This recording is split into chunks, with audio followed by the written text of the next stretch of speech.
আমরা যেটা জানতে পারলাম যে উপদেষ্টা হিসেবে সদ্য নিয়োগ পাওয়া মোস্তফা সরোয়ার ফারুকী একজন নাট্যজন ব্যক্তিত্ব, ওনাকে নিয়োগ দেওয়াতে আপনারা বলছেন যে বিতর্কের জন্ম হয়েছে, আপনি বলছেন, দাবি করছেন, আসলে কি একটু বলবেন এটা নিয়ে? আসলে গত 2 দিন ধরে আমি বিভিন্ন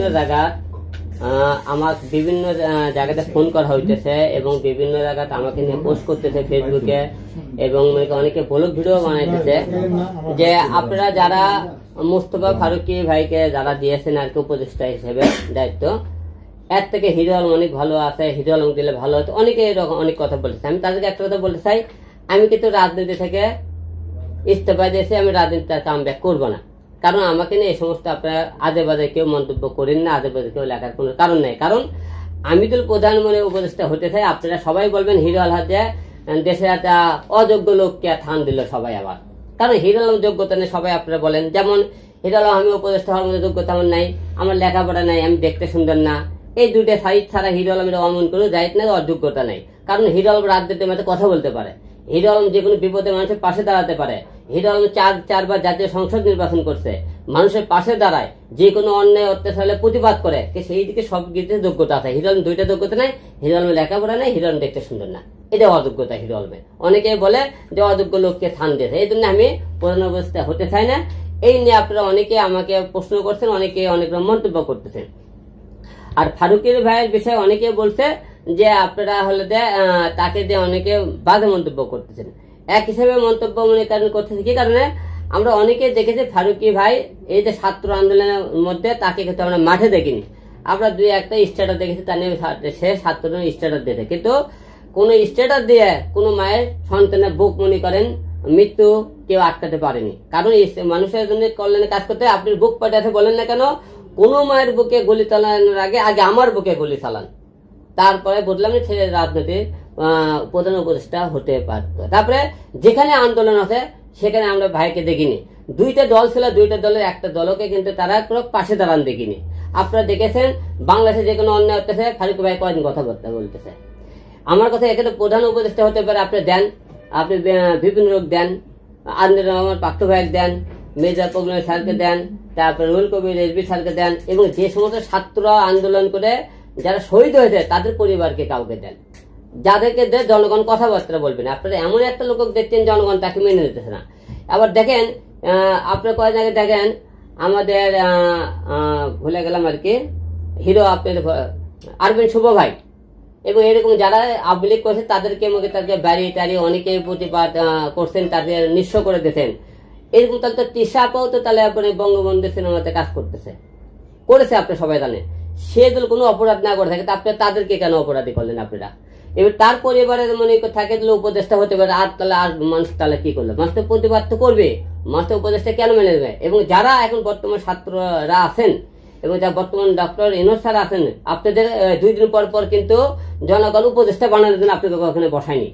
আপনারা উপদেষ্টা বানাবে জনগণ, সিদ্ধান্ত নেবে, এবং আপনার উপদেষ্টা কাউকে বানানোর আগে জনগণ সব বসবেন যে আমরা এখানে উপদেষ্টা বানাবে, এবং যারা দলীয় লোক আছে তাদের জন্য বসেন যে আমরা একে উপদেষ্টা বানাবে। আপনি হুঠাৎ করে আপনার যাকে খুঁজে তাকে উপদেষ্টা বানাতে পারেন না, কারণ আপনাকে উপদেষ্টা বানাতে চাকরি দেওয়া হয়নি, ওখানে আপনার দেশ ঠিক করার জন্য আপনার চাকরি দেওয়া হয়েছে। আপনারা যদি না পারেন আপনাদের কাজ একটা সুষ্ঠু নির্বাচন দেওয়া, তত্ত্বাবধায়ক সরকার থেকে আপনি সুষ্ঠু নির্বাচন দেন, কিন্তু আপনার 2 দিন পর পরে আপনারা প্রধান উপদেষ্টা বানাবেন, একে মনে করেন পদ থেকে আরেকজন পদ দেবেন, এতে দেশের আগ্রহ মনে করে শান্তি দেখতেছে না, বিশৃঙ্খলার সৃষ্টি হইতেছে। তাই বলবো জনগণ যাকে স্বীকৃতি দিবেন আপনি তাকে দেন, এবং ফারুকী ভাইকে জনগণ একসেপ্ট করেনি। জনগণ যদি একসেপ্ট করতো তাহলে মনে করেন এটা নিয়ে এত মন্তব্য হতো না। আর আমি আপনাকে আগেও বলতেছি এখনো বলেছি, আমি রাজনীতি থেকে ইস্তফা দিয়েছি, আমি রাজনীতিতে কাম ব্যাক করতে আর চাই না। কারণ এই রাজনীতির মানুষের কোনো ভবিষ্যৎ নাই। কারণ যারা এখন বর্তমান রাজনীতি করতেছে তাদের ভবিষ্যৎ অন্ধকার। যারা আওয়ামী লীগ রাজনীতি করছে করার পরে আজকে এখন বিএনপি, যারা আওয়ামী লীগকে তাদের ভবিষ্যৎ টাকা মনে করেন সব লুটপাট করে খাইছে, তারা এখন টাকাও দিচ্ছে, বর্তমান জিএলও খাটতেছে। বিএনপি যখন মনে করেন ছিল ক্ষমতা, এখন বিএনপি মনে করেন খাবে আবার জিএলও যাবে। তার একটা লোক 5 বছর পর পর তার দেশ পরিবর্তন হলে তাদের মুখে নিজেরাও পরিবর্তন করতেছে। তাহলে এই রাজনীতির ভবিষ্যৎ সবার জিরো, কারণ ভবিষ্যৎ নাই। আওয়ামী লীগ গেলে বিএনপি ক্ষমতায় আসলে আওয়ামী লীগ ক্ষমতায় বিএনপি পিটতেছে, তাহলে একজনের মনে করে সম্পদ কেড়ে নিতেছে, ভবিষ্যতে বাকি জীবন আপনি জেলখানায় থাকতেছেন। তাহলে এই রাজনীতির ভবিষ্যৎ কি অন্ধকার। এই যে নোংরা রাজনীতি শুধু বাংলাদেশেই সম্ভব, অন্য অন্য দেশে যান যে একটা দল চলে গেলে আরেক দেশে মারধর করে না, তাদের মুখের পরিবারের ধ্বংস করে না। আমাদের এই বাংলাদেশের রাজনীতি কোনো মনে করেন বর্তমানে যে অবস্থা, এই রাজনীতি করার থেকে না করাই ভালো। ওনার কি কি মানে দোষ আপনি পাইলেন, ওনার কি কি দোষ আপনি দেখছেন? আমরা দেখতেছি দোষটা হলো যে তাকে আমরা কোনো ভূমিকা কোনো কাজে দেখিনি। দুই সাথে স্ট্যাটাস দিলে হবে না। এখানে যারা পাওয়ার উপযুক্ত আপনি তাকে দেন না কেন? যারা দেশের জন্য এত কিছু করলে তাদেরকে দিচ্ছেন না কেন? আপনারা যার আছে তাকেই দিতেছে। এবং সে রাজনীতির কয়দিন কি করছে, যে উপদেষ্টা হওয়ার মতো কি কি কাজ করছে তারা দেখান, যে এই লোকটা এই উপদেষ্টা। যারা রাজনীতির দলের সাথে যুক্ত তাদেরকে দেন না কেন? তাহলে জনগণ কথা বলবে না কেন? আচ্ছা আলম ভাই, আপনি যেহেতু বলছেন যে স্ট্যাটাস দিলে উপদেষ্টা হওয়া যায়, সেই ক্ষেত্রে তো আপনিও দেখলাম যে বিগত আন্দোলনের সময় মাঠেই ছিলেন। তাহলে আপনি কি দাবি করেন কিনা যে আপনি উপদেষ্টা হতে চান? আমি উপদেষ্টা হতে চাইলে তো আপনি দিবেন না আমাকে, কারণ হিরো আলম যোগ্যতা ব্যক্তি না। তার লেখাপড়া না দেখতে সাইজ ভালো না, তাই আপনি উপদেষ্টা আমাকে কি হিসেবে উপদেষ্টা আপনারা দেবেন? চাইলে তো আপনি এটা টোল করবেন আপনারা।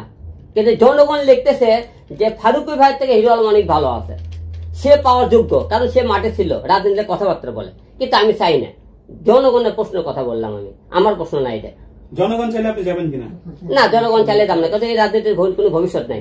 কারণ আমি ক্ষণিকের জন্য আপনি রাজনীতিকে দেখে আমাকে ব্যারিস্টার সুমন মনে করি ক্ষণিকের জন্য কয়েকদিনের জন্য রাজনীতি পাইলো, ক্ষমতা পাইলো। সে যখন দল না আসছে তার কি অবস্থা? তার যে একটা নামটা সম্মান ছিল বাদ দিয়ে সে এখন জেলে। তাহলে এই রাজনীতির ভবিষ্যৎ কি?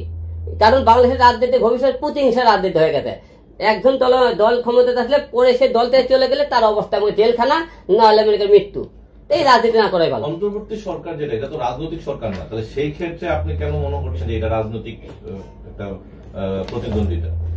মানে অন্তর্বর্তী সরকার তো রাজনৈতিক না, এটা তো একটা বিপ্লবিক সরকার। এখন তো বোঝা গেছে রাজনীতি হিসেবে বোঝা যাচ্ছে, যাকে তাকে ইচ্ছে করলে সে ক্ষমতা দেয় কেন? সে ক্ষমতা দেওয়ার ফট করেছে জনগণের সাথে। একটা এই দেশের দলীয় আরো দল আছে, তাদের জন্য কথাবার্তা না বলে তারা জানে হঠাৎ করে তারা একটা সিদ্ধান্ত নেয়। তাহলে কি বোঝা যাচ্ছে? তাহলে দলীয় দল নাই হবে। তিশা হলে আওয়ামী লীগ বঙ্গবন্ধুর মনে করেন হলে সিনেমা করেছে, দোষী হলো না, আর দোষী হয়ে গেল, তাহলে এটা কি বোঝা যাচ্ছে? এটা রাজনীতি দলের মতো লাগছে, মানে একতরফা লাগতেছে। একজনের উপরে দোষ নেয়, আরেকজনের উপরে যদি করলে দোষ। তাহলে কি আপনি এটা বলতেছেন যে একটা এক না একটা অঞ্চলের যে একজন অধিকার খাটানো, সেটা কি করছে উনি?